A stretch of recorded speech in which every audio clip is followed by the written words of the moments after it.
Vasco da Gama, Vasco que da Gama. empata fora de casa contra o Bahia. Eu gostaria de começar dessa vez, deixar vocês para depois, que eu sempre gosto de dar destaque o quanto o time do Vasco vem evoluindo no comando de Ramon Dias, que destacou na coletiva que o Vasco não cai, teve essa raspa forte. Gostei, Foi tá? muito bem falado. Gostei, personalidade. Bateu a peça na mesa, filho. E, cara, o primeiro tempo do Vasco foi muito fraco, na minha opinião. Foi abaixo do esperado, mas no intervalo mudou o rumo da partida com as alterações que ele fez. A entrada do Marlon Gomes muda o jogo, é o cara que sofre o pênalti, é um jogador que sempre vem sendo pedido pela torcida, principalmente aqui no Sports Arena, a gente sempre fala do Marlon Gomes.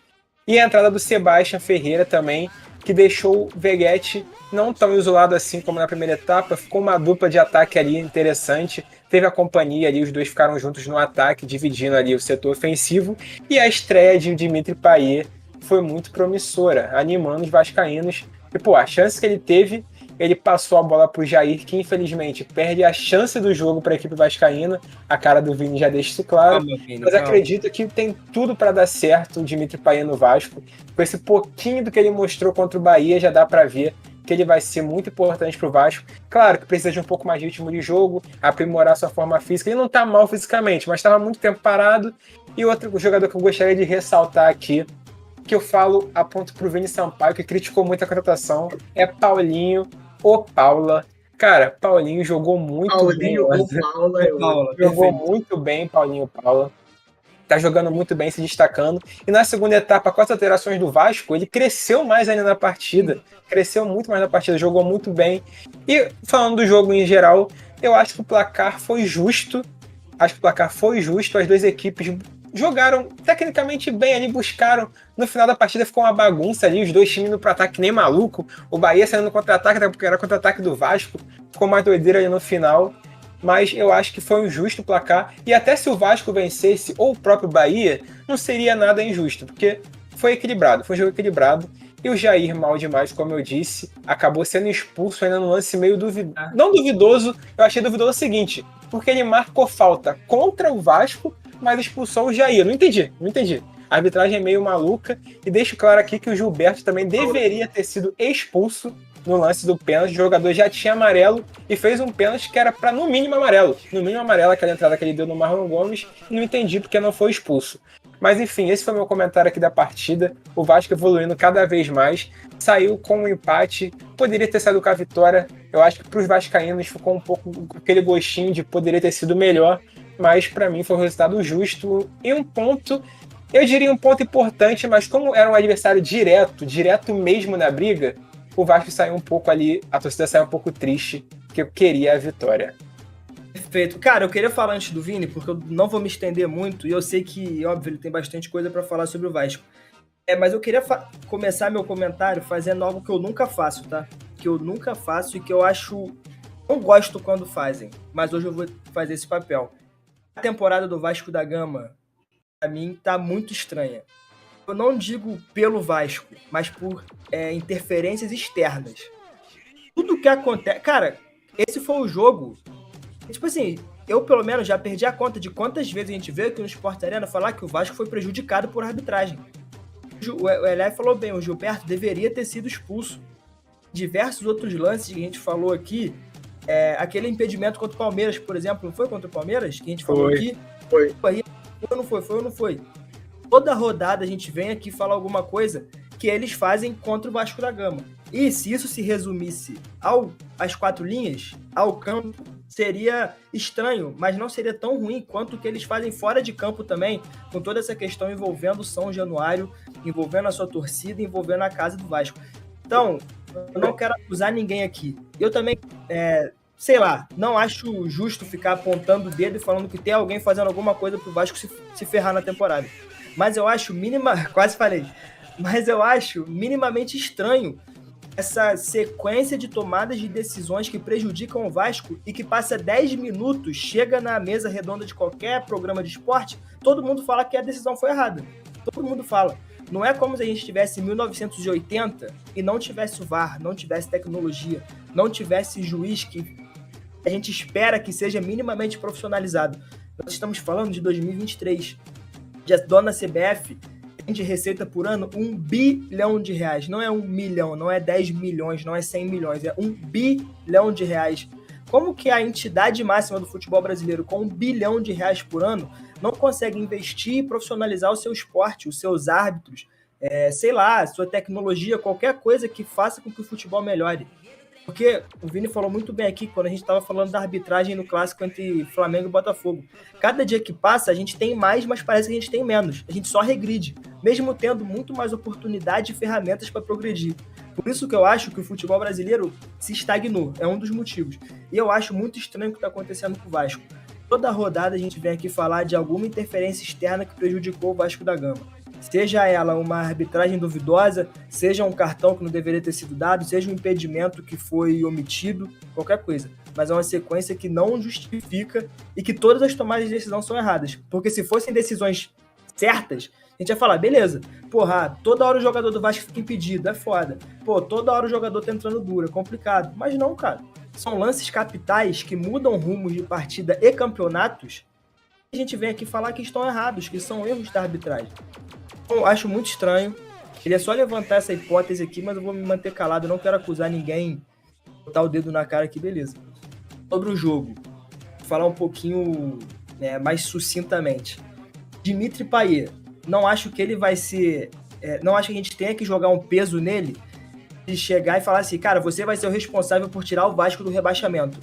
Mas eu acho que ele também sabe que ele vai ter um papel muito grande nessa campanha do Vasco. Se o Vasco realmente quiser continuar na Série A e quiser ter uma boa campanha, não vai depender só do Payet, mas vai depender muito dele. Porque, óbvio, que nessa posição que o Payet atua, tem que ter muita qualidade para você fazer a diferença. E ele tem essa qualidade. Ele já mostrou isso um pouquinho nessa última partida, mesmo que fora de forma, sem ritmo e etc, etc. Você vê que ele é diferente com a bola. Ele é um jogador muito criativo e que num lance rápido, em milésimos, ele muda a partida. Aquela própria bola que ele deixou o Jair de cara no gol e o Jair perdeu, não é qualquer jogador que consegue fazer aquilo, voltando depois de meses parado. Bola açucarada, né, mano? Pô, caramba. A feição pra fazer o gol, pô. Então, eu acho que o Payet vai ser um jogador muito importante, óbvio, assim como o Verratti vem sendo, e assim como o Paulinho também acho que vai ser. Eu acho que essa duplinha do meio campo talvez seja a ligação perfeita que o Vasco precisava para fazer o time realmente emplacar e continuar tendo essa evolução e conseguindo bons resultados. Porque a gente fala aqui do Vasco, se eu não me engano, é o terceiro programa, e a gente fala que, cara, o Vasco jogou bem, mas, pô, ficou o gostinho amargo que poderia ter conseguido a vitória, mas não conseguiu. Então, acho que um jogador como o Payet, que tem uma bola parada boa também, eu acho que chega para virar essa chavinha no Vasco e a gente vinha aqui para poder falar que o Vasco jogou bom e conseguiu uma vitória, mesmo que por 1-0, 2-1, enfim, independente do resultado. Mas eu acho que o mais importante agora são os 3 pontos, eu acho que passa diretamente pelo pé do francês. E é isso. Cara, então, em relação ao Payet, vou pegar o gancho do que você já estava falando. Eu achei que foi uma boa estreia dentro do possível, né? Na medida do possível. Até porque o Payet é um jogador, como você bem disse, ele estava 3 meses sem jogar bola. 3 meses sem entrar oficialmente em campo, por conta das suspensões que teve nas últimas rodadas do Campeonato Francês. E também porque ele já não vinha sendo muito utilizado no Olympique de Marseille. E também por conta das férias, né, do Campeonato Europeu. Acontece sempre no meio de ano. O Payet veio nesse período aí que ele já estava sem contrato. Então, eu achei uma boa estreia na medida do possível, deixou o Jair de cara, infelizmente, esse miserável perdeu o gol. E eu fico triste, cara, porque quando o Vasco estava com o William Batista e Maurício Barbieri, o Jair era um dos poucos jogadores que apresentavam um pouco de futebol quando estava em campo. Então, caiu muito de rendimento do Jair. Eu disse isso, que às vezes parece que tá preguiçoso, né? Volta devagar para marcar, toma decisões erradas, e foi o que aconteceu no jogo de hoje, no jogo de ontem, mais voltando ao Payet. Eu acho que tem muito a agregar e é um cara que tá com muita vontade, muita gana, né? Já estava com muita gana antes de vestir a camisa, de estar em campo, né? E apresenta gana de estar no melhor condicionamento físico. Quando a gente recebe a notícia de que o Payet não terá folga, já retorna aos treinos, está treinando em 2 períodos para ter o melhor condicionamento físico e ajudar o Vasco o máximo que ele puder, tá? Juntamente com o Rossi, que é outro jogador também que chegou aí nessa janela com uma oportunidade de mercado, né? Tava sem contrato e tava sem jogar desde fevereiro. Então, são dois jogadores que apresentam muita vontade. O Rossi, a gente já viu ele com a camisa do Vasco, a gente sabe a vontade que o Rossi tem, a gente sabe a raça que o Rossi demonstra dentro de campo, e serão jogadores muito importantes para seguir nesse Campeonato Brasileiro. E por que eu digo isso? Porque parece que a cada rodada que vai passando, o Ramon Dias entende que o Vasco não está dando muito certo com pontas, com ponta direita e com ponta esquerda.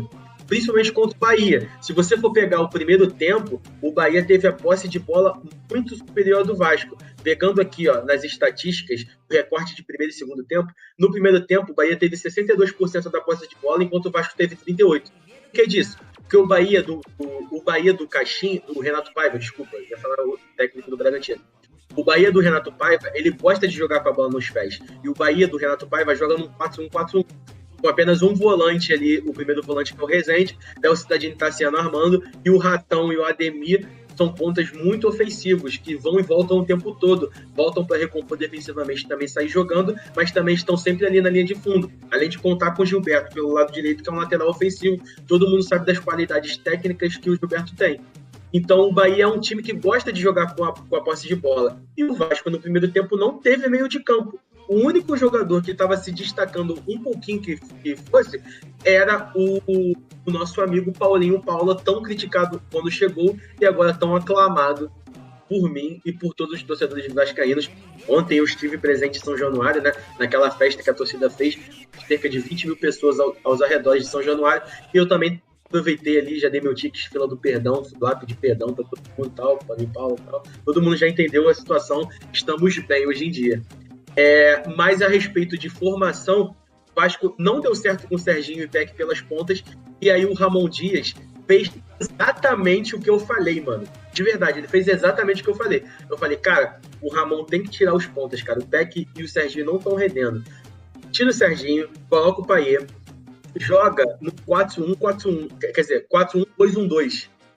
É uma formação que joga com losango ali no meio de campo, né? Tem a linha de defensiva de 4 jogadores, primeiro volante, no caso do Medel, Praxedes e Paulinho, Payet armando e 2 atacantes lá na frente. Eu falei assim, possa ser que ele não tire o Peck, mas pelo menos coloque o Peck nessa função, que possivelmente quando o Rossi estiver em boas condições físicas, ele pode assumir esse papel também de atacante ali ao lado do Veguete, para dar uma opção de passe também, que o Veguete faz muito bem o pivô, e também para correr por uma ponta e correr pela outra. Assim, mais ou menos como jogava o Vasco em 2011, campeão da Copa do Brasil. O Alexandro era aquele cara de referência, o torcedor vascaíno vai lembrar. O Alexandro era aquele cara de referência lá na frente, centroavante, fazia o pivô, chutava bem de fora da área, cabeceava, batia pênalti, etc. E o Éder Luiz era aquele cara que era o segundo atacante, jogava tanto por trás ou próximo ao centroavante, que no caso era o Alexandro, ou então caía pela ponta direita, que era muito a característica dele, fazia muita tabelinha com o Fagner, ou então caía pela ponta esquerda, não tem uma posição fixa, ele flutua ali atrás do centroavante, trazendo muitas opções para o Veguete e também para o Payet, que é aquele meio-campo que é um meio-campo criador e também que finaliza muito bem. Então quando ele joga dessa maneira livre, né, o segundo atacante joga dessa maneira livre, ele dá opções para o centroavante, dá opções para o meio-campo e também abre muito espaço, porque ninguém vai deixar o cara correr sozinho, né? Então, o Peck poderia ter feito essa função e o Ramon Dias entrou fazendo algumas substituições. Teve essa formação, entrou com essa formação praticamente no segundo tempo e fez algumas substituições. Tirou o Praxedes, que não vinha fazendo uma boa partida, e colocou o Marlon Gomes, que foi um cara que, de verdade, eu amo o Marlon Gomes, sempre falei que gosto dele, porque ele é um jogador que tem muita disposição e também apresenta habilidade com a bola no pé.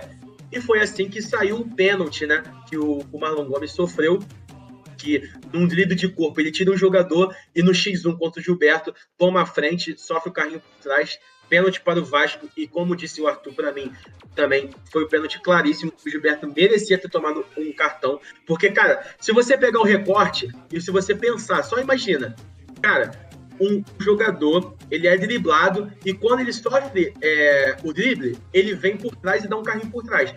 Qualquer lance dentro do gramado, o juiz vai dar amarelo. Qualquer lance, em qualquer hipótese. E dentro da área, obviamente que tem que dar um amarelo. E o juiz não deu. Então, não consegui entender. E isso foi no melhor momento do Vasco na partida, no qual o Vasco dominava o campo, porque quando o Ramon Dias muda a formação, se você for pegar o recorte apenas do segundo tempo, o Vasco teve 56% contra 44% de posse de bola do Bahia, ou seja, uma posse de bola maior, sendo que no primeiro tempo a posse de bola do Bahia foi muito maior. Então o Vasco dominava as ações ofensivas da partida. E no momento de crescente do Vasco, no qual o Vasco empatava, faltando 30 minutos ainda para a partida acabar, o Bahia com um jogador a menos, a gente imagina que o Vasco poderia ter a oportunidade de ter vencido essa partida.